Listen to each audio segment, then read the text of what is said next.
ඉතින් හයි සෙට් එක පිළිගන්න ඔන්න ඉතින් තවත් අලුත් වීඩියෝ එකකට ඉතින් අදරන් ආවේ බ්ලැක් ක්ලෝවර් එකේ තවත් එපිසෝඩ් එකක්. ඉතින් මං ඕගොල්ලන්ට ඊයේ පෝස්ට් එකකුත් දාලා කිව්වා අද අනිවාර්යෙන්ම වීඩියෝ එකක් දෙනවා කියලා. ඒ වුණාට මට වැඩ ගොඩක් වැඩි වෙලා තියෙන්නේ. ඒ නිසා මට අද දෙන්න වෙන්නේ එකම එක එපිසෝඩ් එකයි.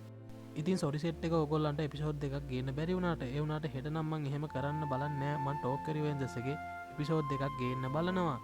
ඉතින් සෙට් එක එකට මට සමාවෙන්න. ඒ වගේම ආපව් කියන්න ඕනේ ගොඩක් ස්තුතියි අපිට 1K ගහන්න උදව් කරාට.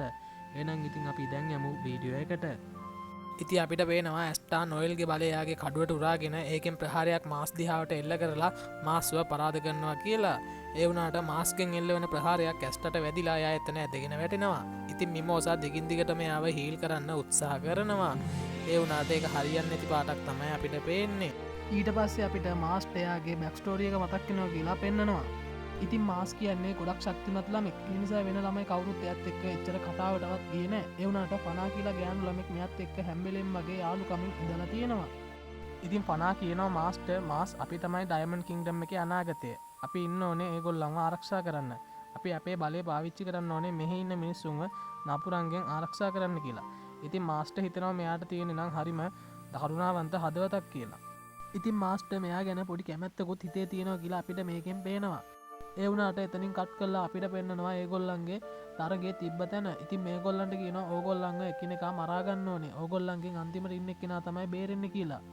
ඉතින් දැන් එතන ඉන්න ළමයි ඒගොල්ලන්ම මරාගෙන ඉද්දී මාස් ඒක බලාගෙන ඉන්නවා. හැමෝම වගේ මාස්ට ඇටැක් කරන්න හදන්නේ මොකද එයා තමයි ශක්තිමත්. ඒ වුණාට මාස් හැම එක්කෙනාම වගේ මල්ලා එයා බේරෙනවා. ඒ වුණාට හිතන්නවත් නැති විදියට මාස්ට පනා ඇටැක් කරන්න ඉද්දී මාස්ගේ අතින් වැරදිලා එයාව මැරනවා. එයා කියනවා මාස්ටර් මාස් මට සමාවෙන්න ඔයාව මරන්න හැදුවට කියලා. ඉතින් අවාසනාවන්ත විදියට පනා එතනදී මිය යනවා. ඉතින් මාස්ටර් මේකෙන් ගොඩක් කේන්ති යනවා. ඉතින් අපිට එතනින් කට් කරලා ආපහු ඇස්ටලාව පෙන්නනවා. ඉතින් අපිට පේනවා මාස් ආයි පාරක් නැගිටලා කියලා. එයා එයාගේ ක්‍රිමෝ එක පාවිච්චි කරලා ආපහු පාරක් එයාගේ මායාව ඇක්ටිවේට් කරගන්නවා. ඉතින් නොයෙල් දකින්නවා මාස් ආපහු නැගිටිනවා කියලා. දැන් ඉතින් හැමදේම ආපහු ඉවර වෙන්න යන්නේ කියලා ඒගොල්ලෝ හිතනවා. ඉතින් මාස් දිගින් දිගටම අරගොල්ලෝ දිහාවට ඇවිදන් එනවා. ඒගොල්ලන්ගේ ජීවිතය ඉවරයක් කරලා දාන්න. ඉතින් එයාගේ මායා පාවිච්චි කරලා ලොකු කඩුවක් මවනවා. ඉතින් ක්ලවුස් හිතන්නේ දැන් හැමදේම ඉවර වෙන්න යන්නේ අපිට බේරෙන්න නම් විදියක් නැහැ කියලා. ඉතින් දැන් මාසුත් ලෑස්ති වෙලා ඉන්නේ මේගොල්ලන්ව මල්ලා දාන්න. ඉතින් ඒත් එක්කම යූනට මොකක් හරි කරන්න ඕනේ කියලා හිතෙනවා. යූනෝ හිතනවා දැන් ඇස්ටට නැගිටින්න විදියකුත් නැහැ. එයාව මිමෝසා හීල් කරනවා. ඒ නිසා ඒගොල්ලන්ට කිසි දෙයක් කරගන්නත් බෑ. මං තමයි මොනාරි කරන්න ඕනේ කියලා. ඒ වුණාට ඇස්ටට ගහන්න යද්දිම එකපාරට කාලය නවතිනවා. හැම දේම දැන් ෆ්‍රීස් වෙලා. එයා දකිනවා එක සුරංගනාවියක් වගේ කෙනෙක් එතන ඉන්නවා. එයා එයාගේ මායාවෙන් කඩුව නිකන් වගේ කුඩු කරලා දානවා. මේකෙන් මාස්ව විසික් වෙලා යනවා. ඔක්කොම පුදුම වෙනවා මොකද්ද මේ සිද්ධ වුනේ? හැමෝම හිතන්නේ මේක යූනෝගේ වැඩක් කියලා. ඉතින් ක්ලවුස් සහදි යූනෝගෙන් ඔයාද මේක කරේ කියලා යූනෝ කියනවා නෑ මොකක් හරි දෙයක් වුණා මං හරියට දැක්කෙත් නෑ කියලා. ඉතින් අපිට පේනවා මාස් බිම වැදිලා ඉන්න විදිය. යූනොත් කල්පනා කරනවා මොකද්ද සිද්ධ වුනේ කියලා. එයාට පේනවා එයාගේ ග්‍රිමෝ එකේ අලුත් මායාවක් ලිය වෙලා තියෙනවා කියලා. ඉතින් ඇස්ටගේ කඩුව ආපහු ඇස්ටගේ ග්‍රිමෝ එකට යනවා. ඉතින් ඒත් එක්කම ඩන්ජන් එක කඩාගෙන වැටෙන්න පටන් ගන්නවා.